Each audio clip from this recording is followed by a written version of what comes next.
voici l'essentiel du chapitre 9, réaction de combustion, programme de première spécialité en physique-chimie. Une réaction de combustion est en fait une réaction d'oxydoréduction qui met en jeu donc, comme on l'a vu plus tôt dans l'année, deux couples. Un des couples contient le dioxygène de l'air. Le dioxygène, comme son nom l'indique, c'est un oxydant. Donc vous voyez dans l'écriture ici que O2 est bien écrit en premier comme un oxydant et son réducteur associé sera la molécule d'eau H2O. Et donc le combustible que l'on va utiliser, que l'on va faire brûler, c'est en fait un réducteur qui en s'oxydant va se transformer en dioxyde de carbone. Donc quand on écrit l'équation d'une combustion complète, eh bien c'est l'oxydant d'un couple, ici O2, qui réagit avec le réducteur d'un autre couple, le combustible, pour donner CO2 et H2O. En fonction de la nature du combustible, eh bien on aura à ajuster cette équation en introduisant des coefficients stoichiométriques pour que l'équation soit équilibrée. Par exemple, dans le cas du propane, dont la formule est C3H8, eh bien, il faut mettre les coefficients 5, 3 et 4 de manière à équilibrer cette équation. On parle ici de combustion complète, puisqu'il peut y avoir aussi des combustions incomplètes, c'est-à-dire quand il n'y a pas suffisamment de dioxygène pour faire brûler le combustible. Et dans ce cas, on a aussi du monoxyde de carbone, voire même du carbone, qui peuvent apparaître. L'énergie de combustion, c'est l'énergie que la réaction de combustion va nous fournir. Quand on réalise une combustion, c'est pour chauffer quelque chose en général. Et donc, cette énergie de combustion, d'où vient-elle? Elle provient en fait de la modification de structure des molécules qui interviennent.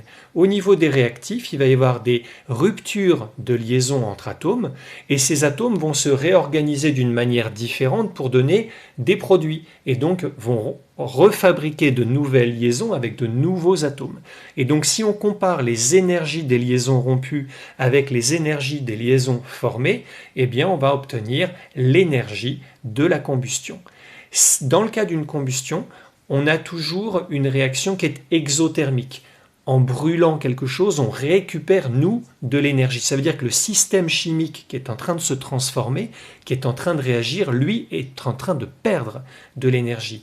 Et d'un point de vue du système, s'il perd de l'énergie, cette énergie transférée est comptabilisée négativement. Donc Q, l'énergie transférée, est bien négative.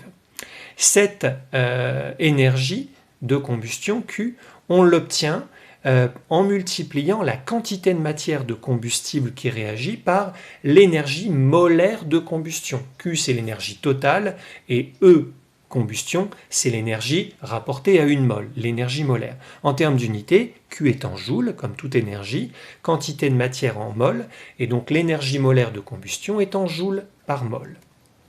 Pour obtenir cette énergie molaire de combustion, eh bien, comme on l'a vu dans la définition, on va en fait comparer, en faisant une soustraction, toutes les énergies de liaison rompues et les énergies de liaison formées.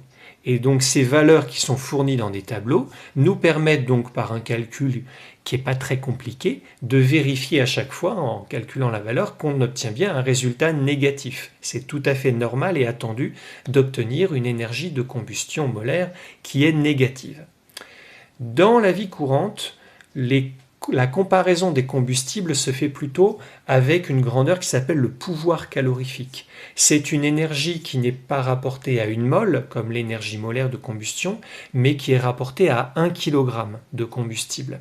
Et d'autre part, cette énergie, ce pouvoir calorifique, il est positif.